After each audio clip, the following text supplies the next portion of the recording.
बाती बाती बना बना कर दी। पिता पूजन में लगे थे। आज नगर का राजा, उसका बेटा पुष्कल निकल कर जा रहा था। राजा के बेटे पुष्कल ने जयंती को देख लिया।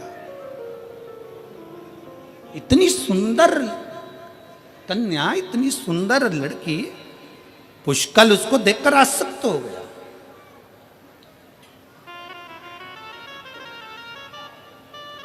पुष्कल आसक्त हो गया उस लड़की की और जयंती की ओर।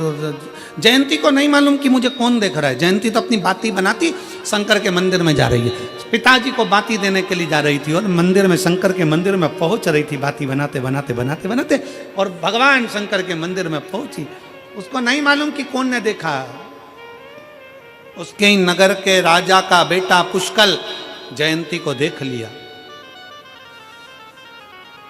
और जयंती को देखकर घर गया। अपने पिता राजा से कहा, पिताजी मुझे विवाह करना है। तो वो पुजारी की जो लड़की है, ब्राह्मण की जो बेटी है जयंती, मैं उससे विवाह करूं। मुझे पुजारी की बेटी से विवाह करना है। राजा के मन में आया कि ये कहां का विवाह का प्रस्ताव लेकर आया। तो राजकुमार है, मेरा राज्य का इकलौता वारिस है, मेरे नगर का होने वाला राजा है तू, युवराज है तू, और लड़की भी तूने ढूंढी तो वो भिखारी पंडित पुजारी की बेटी, जिसके पास में कुछ भी नहीं है, जिसके पास में कुछ भी नहीं। वो तो भिक्षुक है, वो तो भिखारी है, उसके पास धन नहीं, वैभव नहीं, कुछ भी नहीं। मंदिर में बस पूजन करता है, शंकर के मंदिर में, शिवालय में, और तूने बेटी उसकी लड़की ढूंढी। पिताजी शादी करूंगा तो मैं केवल उसी से करूंगा, उसके सिवाय मैं किसी से विवाह नहीं करूंगा। पिताजी के मन में आया बेटे की बात रखना पड़ेगी। तो पिताजी ने एक पत्र लिखा, द्वारपाल को दिया। द्वारपाल पत्र को लेकर पुजारी के पास पहुंचे। पुजारी से जाकर कहा कि तुम्हारी लड़की जयंती से मेरा बेटा प्रेम करता है और उससे विवाह करना चाहता है।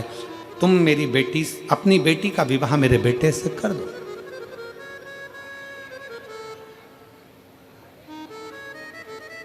अपनी बेटी का विवाह मेरे बेटे से करो।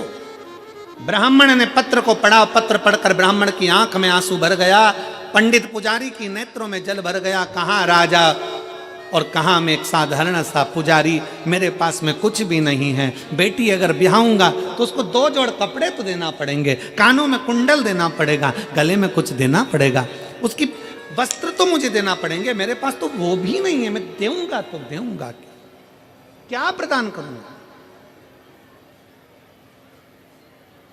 और फिर निवेदन है, जो बाबा के भरोसे रहता है ना, बाबा उसका भंडार भरकर ही रहते हैं। बाबा खाली नहीं छोड़ते, बाबा उसका भंडार भरकर ही रहते हैं।